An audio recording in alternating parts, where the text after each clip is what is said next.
Time now for sports on 104.7 The Cave. Here's Ned Reynolds. Mike, the intern Ned Reynolds. It's halfway to the end of the week, so let's celebrate. Also, Kingdom celebrate big time. The Chiefs re-signed Super Bowl champion Jet McKinnon back to the team.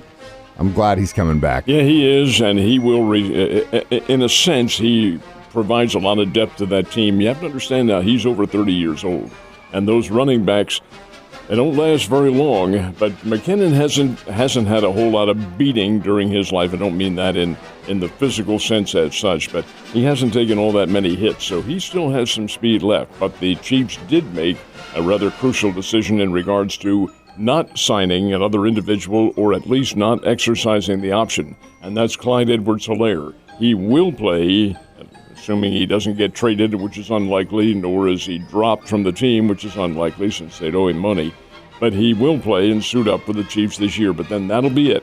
Clyde Edwards-Helaire's option was not renewed by the Chiefs, so as a result, he will be a free agent at the end of the season. That doesn't mean he won't re-sign with the Chiefs. He could, but I don't really perceive that as being the case. So he's done. He's making $2 million a year plus some incentives that they have in the contract. But that'll be it for him, at least for now. He's done with the Chiefs. But you do have McKinnon, certainly, for this season. Yeah, the Clyde situation is really weird. I don't know if he's got a bad taste in his mouth with the team because he was absent at the Super Bowl parade. I don't know if it's kind of one of those things where he's over it, or because you really haven't seen a lot of him in the last, especially towards the end of last season. Chiefs front office reported yesterday that he was right there in the training room, right where he should be on the first day that it opened up, which was yesterday.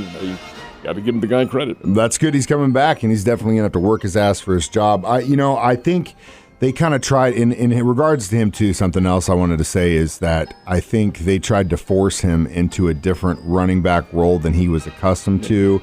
He was more of an open space guy, catch and receive guy, and they tried to turn him into a downhill back, which I don't think he really is. But we'll see what happens in the future. All right, speaking of football, finally, judgment has come down on a former Las Vegas Raider for speeding over 100 miles an hour on the streets of Las Vegas, taking the lives of some innocent people. He's going to prison for a little while. Apparently so. The judge has not offered the jurisdiction yet on what's going to happen to him. But this is Henry Ruggs you're making reference to, and this case has been in the records now for over a year. The incident occurred in 2021. And over 100 miles an hour, he was 50 miles an hour shy of 200 miles an hour in the streets of Las Vegas, 156 to be specific, driving drunk and ran into a car, killed the driver and the driver's dog, burned them to death. It's just unconscionable what could have happened. But anyway, Henry Ruggs apparently will plead guilty to 1 count of DUI and 1 count of misdemeanor vehicular manslaughter, and the prison term for that is from 3 to 10 years. I don't see how he can avoid prison, but I'm sure he will not. I'm sure the judge will offer a sentence of some sort, but hopefully in this case, that is just totally unacceptable behavior. 156 miles an hour, and you slam into somebody and take 2 lives, one of a dog. Come on. This is he needs to be in prison for life. Personal opinion. There aren't many places in that city that you can actually really comfortably go 150 miles an hour. I mean, even on the freeway, I've never been a point in Las Vegas in any of the times I've been there where I'm like, you know what, this is an open stretch of highway. You could just floor it. He was doing it in the middle of the city. What a moron. All right, last but not least, pretty big test for the Missouri State baseball Bears last night. They were on the road. Did they get the dub? They played up in Kansas City, neutral site, because they played Omaha. It used to be Nebraska Omaha, but now they go by the city name, which a lot of these schools do. Bears fell behind. They allowed Omaha to get 6 runs in the first couple of innings. Bears are behind 6-2.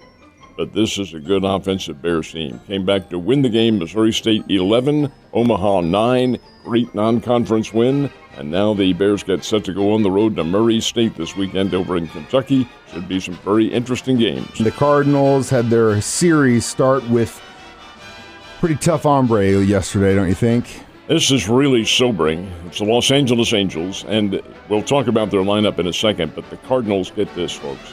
Since the start of the season, they have not won a single series opening game. The Think back to opening day, opened up the series, lost the Pittsburgh Pirates. They lost the next game, lost the next series opener, lost the next series opener, and they lose the series opener last night to the Los Angeles Angels. Their lineup not quite as strong as it normally was. Why is that? Because Shohei Ohtani did not play last night. What's this? The team's leading hitter? Not the leading home run hitter, that's the big kid Trout, but the leading hitter overall. Not in the lineup. Why?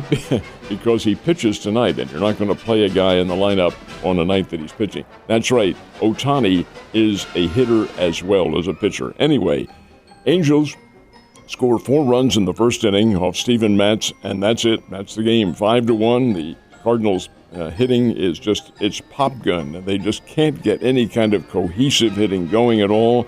And their record, there being the Cardinals, is now 10 wins, 20 losses. So it's a win for the Angels. They'll play again tonight up at Busch Stadium.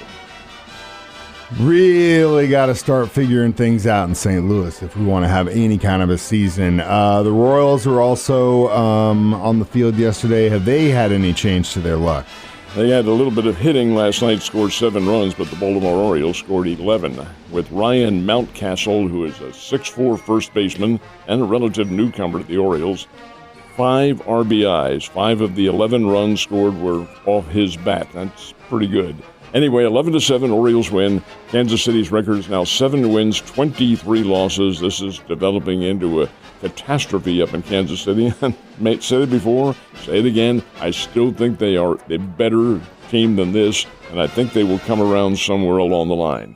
And the Springfield Cashew Chickens, which is what they are for the month of May, but they're the Springfield Cardinals, of course, did open up their series, a 6-game series with the Arkansas Travelers, getting a win last night at Hammons Field. It was Springfield 8, the Arkansas Travelers 6, and they play again today under the sun, and it should be just a great day. So we had game 1 between the Celtics and the 76ers the day before yesterday, so they were off last night, correct? That's correct. Who was on the court yesterday? There were a couple of games going, but before we get to that, I do want to mention that Joel Embiid of Philadelphia, who is their star player and did not play in that first game, was named yesterday as the NBA's most valuable player. First time he has won that, and that's a very big deal. He's had a terrific season, so congratulations to him. Is he in the lineup when they play again? We'll find out. Games last night, New York Knicks and the Miami Heat at Madison Square Garden. Miami had the lead for much of the game, but the Knicks won 111-105, and that evens their series at a game apiece. Then in the big one that's really making all the headlines, the Golden State Warriors and the Los Angeles Lakers playing in San Francisco. Lakers won 117-112, so Los Angeles takes a 1-0 lead in that series. And as far as the hockey is concerned, Florida Panthers now lead Toronto 1-0, and the Seattle Kraken lead the Dallas Stars 1-0. So those series are still fledgling in terms of their length, but pretty good to get that first game win. You're telling me we could see a final where it's the Kraken versus the Panthers? Good. Absolutely good. What year is it? What time is it? What day is it? Where the hell am I? Well, I figured that out, Ned. You have a great day.